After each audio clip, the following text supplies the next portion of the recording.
Buenos días a todas y a todos.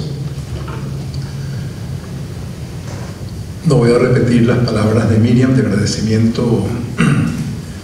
pero obviamente sin la participación de las personas en primer lugar y de las instituciones que han sido parte de esta convocatoria, no hubiese sido posible encontrarnos hoy. Obviamente en Venezuela no se requiere demasiada justificación para realizar un evento sobre el petróleo. Sin embargo, como veremos a lo largo de estos días, lo que sí llama la atención es la cantidad de asuntos y temas referidos al petróleo que no forman parte del debate político, de la reflexión colectiva, de las miradas sobre qué tipo de sociedad, qué tipo de futuro queremos construir y qué implicaciones ha tenido para el país desde el punto de vista ambiental, desde el punto de vista social, desde el punto de vista del sistema político, desde el punto de vista del modelo rentista, de inserción en la economía global que ha tenido este siglo de monocultura petrolera.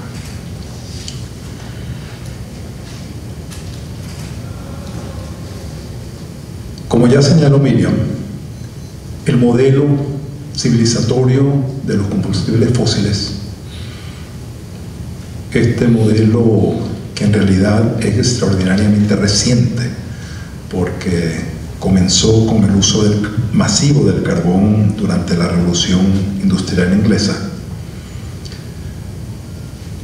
tiene características radicalmente insostenibles. Esta posibilidad de encontrar energía abundante, barata, fácilmente transportable y de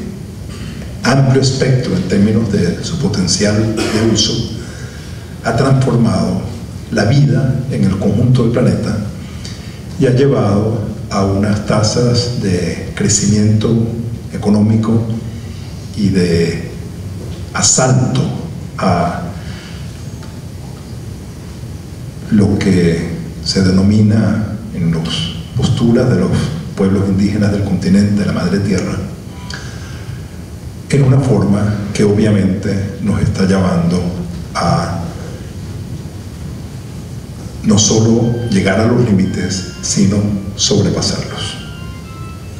Agradecería que los teléfonos celulares fueran apagados.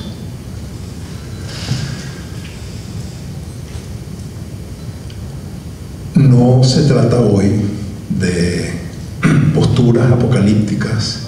de ambientalistas trasnochados, sino de reconocimiento tanto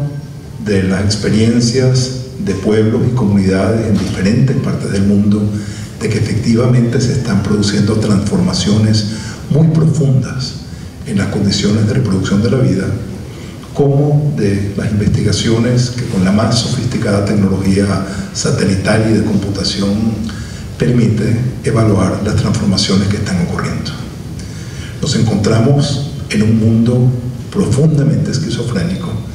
en el cual, mientras por un lado se hacen diagnósticos radicalmente alarmantes sobre el hecho de que no solo nos estamos acercando al límite, sino que hemos sobrepasado el límite, y que si en muy poco tiempo no se produce una reducción radical de la producción de gases de efecto invernadero, de la reducción de la destrucción de la diversidad genética, de la devastación de bosques, tierras y aguas, de la sobrepesca marina, etcétera, etcétera, la vida, por lo menos la humana, está en riesgo en pocas décadas. Mientras gobiernos se reúnen en las convenciones de las partes del Acuerdo de Naciones Unidas sobre el Cambio Climático y se dan discursos floridos sobre la necesidad de tomar medidas y responsabilidades, los mismos gobiernos en sus políticas públicas y en sus acuerdos diversos de integración, de desarrollo, de lo que sea, toman exactamente las medidas opuestas, y la salida a toda noción de crisis es siempre la salida de que el problema es garantizar más crecimiento, más de lo mismo. Entonces, obviamente, para un país como Venezuela, para el país que tiene las mayores reservas de hidrocarburos del planeta, esto no es un asunto ajeno, ni puede ser asumido como un asunto que es responsabilidad del norte, y en consecuencia, mientras el norte no tome decisiones, nosotros no tenemos responsabilidad alguna. Por el contrario, en la medida en que lo que está en juego es la vida humana en el planeta, y lo que está en juego son las condiciones en las cuales esta transformación entre este modelo civilizatorio basado en los combustibles fósiles y las necesarias transformaciones, las preguntas de cómo es esta transición. ¿Es esta transición una transición como nos indica lo que está pasando hoy en el mundo, una transición de sociedades postdemocráticas, de la guerra como hecho permanente, de niveles de desigualdad y exclusión como nunca existieron en la humanidad, de una crisis que se profundiza y se profundiza y se profundiza, y que apunta hacia la creación de una sociedad de apartheid global en que los sectores privilegiados intentan cerrarse en su privilegio, apropiándose de los comunes, como señaló Miriam, en una forma extraordinariamente desigual, mientras que las grandes mayorías, sobre todo el sur, están sometidas a condiciones de creciente deterioro, de creciente asalto a sus posibilidades de reproducción de la vida. ¿Cuáles son las opciones que en relación a esto vamos a tomar? ¿Cuáles son las opciones que se están tomando? ¿Cuál es la presencia de estos asuntos en el debate político, en los debates sobre hacia dónde vamos? Y podemos ver que lamentablemente esta esquizofrenia de reconocer por un lado las cosas y hacer exactamente lo contrario sigue reafirmándose día a día. En este seminario vamos a abordar en los términos más amplios posibles los diferentes asuntos que están en juego cuando hablamos de petróleo. Vamos a hablar de petróleo en sus implicaciones como patrón civilizatorio y como modelo en crisis. Estamos hablando de una crisis terminal de un patrón civilizatorio montado sobre esta lógica de crecimiento sin fin en un planeta limitado. Estamos hablando en Venezuela del extraordinario impacto socioambiental que ha tenido la producción petrolera. Vamos a hablar mañana por la tarde sobre lo que ha significado que el lago de agua dulce más grande de toda América Latina, el lago de Maracaibo, haya sido asumido como una zona de sacrificio simplemente, y hoy se esté aproximando a su muerte biológica. Estamos interrogándonos sobre si el destino del lago de Maracaibo se va a reproducir en la faja del Orinoco. Asdrúbal Batista nos va a hablar sobre el tema de la economía rentista. Víctor Álvarez nos va a hablar sobre los temas de cómo este patrón rentista condiciona las posibilidades de políticas económicas, de políticas públicas, de modelos productivos alternativos a esta lógica estatista. Nos vamos a interrogar sobre en qué medida es posible que los procesos de organización popular y de democratización en el terreno político de la sociedad puedan ser compatibles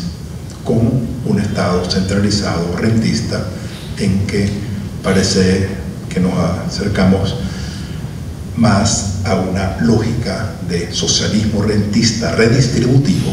que a un proceso de construcción de una sociedad democrática plural en que se plantee la democratización de todos los ámbitos de la vida, y eso significa obviamente también una profunda democratización del ámbito de las condiciones de reproducción de la vida. En este evento están como invitados compañeros activistas, investigadores de diferentes partes de América Latina. Vamos a oír hablar sobre las arenas bituminosas de Canadá por parte de John Dillon. Nos van a hablar compañeras de Ecuador, de Colombia, sobre las resistencias y las experiencias de la lucha en contra del petróleo y los impactos del petróleo. Están acá presentes compañeros de diferentes organizaciones populares de diferentes partes del país, interesadas, compañeros afectados, compañeros trabajadores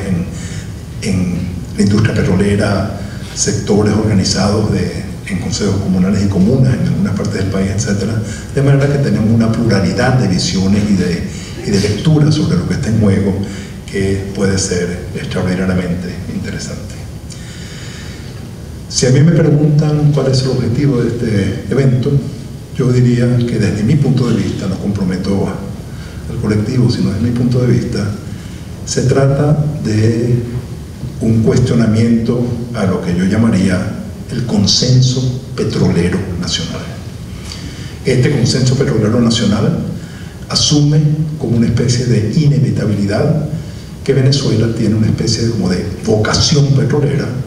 que el hecho de que tenga las reservas hidrocarburíferas mayores del mundo de alguna manera obliga a este destino divino de seguir dependiendo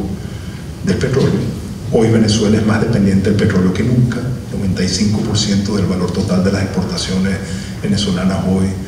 son petróleo, y esto nunca se había alcanzado tal nivel. Para destacar esta última idea de la necesidad del reconocimiento de este consenso y de la necesidad de plantearse debates sobre esto, quisiera hacer una muy breve referencia a la campaña electoral presidencial reciente. Cuando uno compara los programas electorales de gobierno y oposición, uno encuentra enormes contrastes y diferencias en todo el espectro, excepto uno fundamental, que es la noción de que Venezuela tiene que seguir apostando a centrar el conjunto de su modelo político y productivo en el petróleo. Es extraordinariamente paradójico que en una sociedad tan profundamente polarizada como esta, los dos programas de gobierno ofrecen que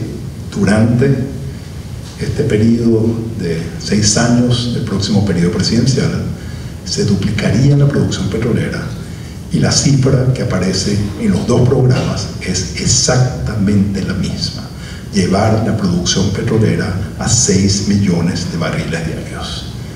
Esto obviamente es algo que nos debe llevar a pensar.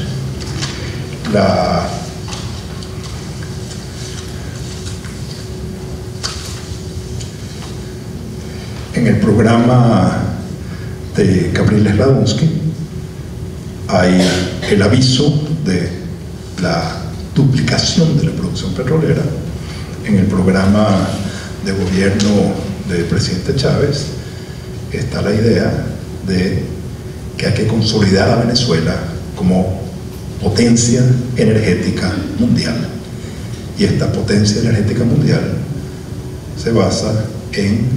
llevar la producción de la paja del Orinoco en este periodo a corto plazo hasta 4 millones de barriles y 6 millones de barriles solo en la faja para el año 2019. Cuando nos preguntamos en torno a estos debates que se están dando en América Latina sobre por qué con este desplazamiento político de gobiernos señalados como gobiernos progresistas, gobiernos de izquierda, algunos gobiernos más o menos socialdemócratas, y uno encuentra que estos desplazamientos, a pesar de la retórica, a pesar inclusive de los contenidos constitucionales que uno encuentra en el caso de Bolivia, en el caso de Ecuador, en cada uno de estos países en estos años se ha producido un incremento de la lógica primario exportadora, un incremento de la participación de los commodities en la exportación y en las modalidades de inserción internacional, obviamente en una relación muy estrecha con el aceleradísimo crecimiento de la demanda asiática, sobre todo China. La pregunta que tenemos que hacernos acá ¿es posible la construcción de una sociedad alternativa al capitalismo con la misma lógica productiva, con la misma lógica de consumo, con la misma lógica de crecimiento, con la utilización de los mismos indicadores de bienestar del capitalismo? No nos sirve de nada la experiencia de lo que fue el socialismo del siglo pasado. No estamos hoy en capacidad de reconocer que la construcción de una sociedad alternativa se refiere obviamente a condiciones de deuda social, se refiere a temas de equidad, se refiere a temas de participación, pero inevitablemente se refiere también a un patrón civilizatorio postcapitalista. Y este patrón civilizatorio postcapitalista no es compatible con una lógica rentista. En el programa del presidente Chávez, con el cual ganó las elecciones, se define como una política petrolera revolucionaria, una política que tiene que ver con, leo, quién captura la renta petrolera, cómo se capta y cómo se distribuye. Esa es la definición de una política petrolera revolucionaria en este programa. Esto es, una política petrolera revolucionaria es de alguna manera un rentismo más democrático, más distributivo, pero no un cuestionamiento de la lógica del rentismo y de esta lógica del asalto sistemático a la llamada naturaleza. La necesidad de abrir, de intentar una inclusión en este consenso petrolero nacional y colocar los temas fundamentales del futuro del planeta y de Venezuela en su relación con el modelo energético. Vamos a hablar, por ejemplo, acá de las alternativas a los patrones energéticos sobre la base de una rica experiencia que nos trae Pablo Bertinat de Argentina. Tenemos un conjunto de asuntos que pretenden, repito, abrir el debate. Cuando en la organización del evento nos preguntaron varias veces que por qué este no era un evento más plural, en el sentido de que hubiese posturas a favor y en contra del petróleo y la postura de PDVSA y de postura desarrollistas, etc., respondimos que estas posturas tienen amplia divulgación, es porque están en el imaginario de cada venezolano, están en todos los medios, están en todas las propagandas de Venezuela, están en la mayoría de los contenidos escolares, académicos y universitarios, y de lo que se trata, el propósito de este evento es simplemente abrir el debate sobre la posibilidad y necesidad de opciones. Muchas gracias.